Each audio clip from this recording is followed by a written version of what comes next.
hard to go back to the free market because people get used to things. Well, if I were a lobbyist, why would I want? I mean, I would definitely put all of my money behind getting a senator in office because they're there for 6 years. You know, Right. I mean, and they represent a lot, an entire state. Exactly. So, and they tend to stay, and that's part of the problem with politics in general is they tend to stay too long. I think many of them. Yeah, unfortunately, that's the way it works, and hopefully we can get you in there so we can have someone who actually represents the voice of the people.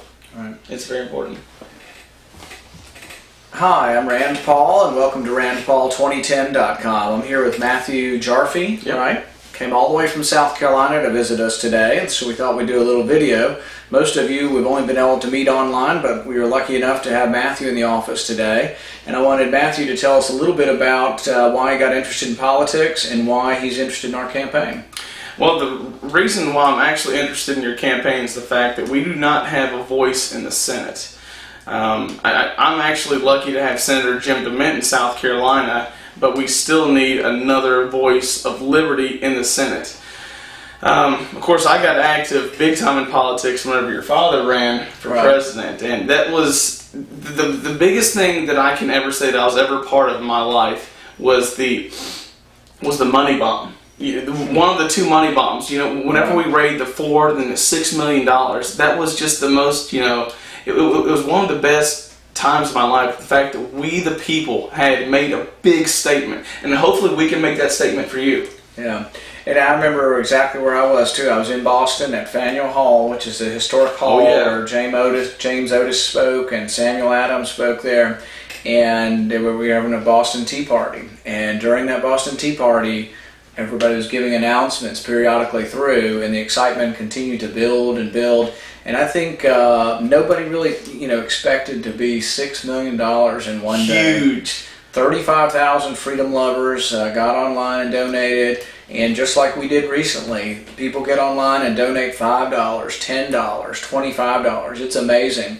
But I think people hunger for representation because That's me. We feel disenfranchised. And that's been one of the beauties of my dad's election is he didn't win, but in a way he did win because now our voice is heard when at least the debate comes up.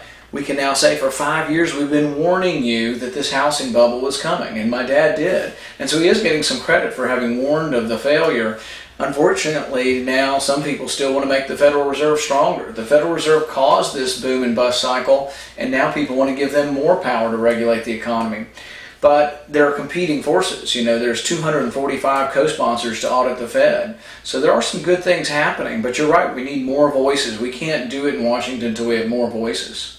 Yep.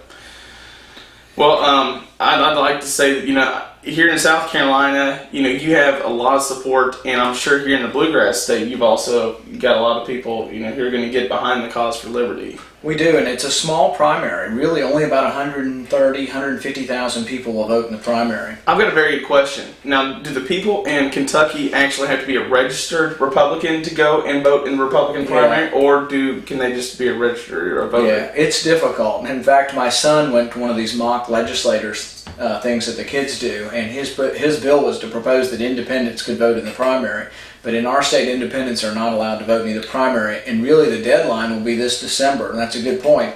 So there are a lot of people who like our movement who haven't registered with one party or the other. We need them to go out and register as Republicans and vote in the primary because every vote counts. And really in a primary, if someone like yourself who lived in Kentucky gets out there and works, you could be responsible for 1,000 votes in Kentucky. Even from South Carolina, you might be later on in the campaign able to make phone calls for us from South Carolina and get people to turn out because it's amazing. 30 or 40,000 votes might win this primary. So it's a very small primary, and we need to go all out and see what we can do. We're going to go all out, and you have my 100% full support in South Carolina. Thank you very much for dropping by. Thank you very much.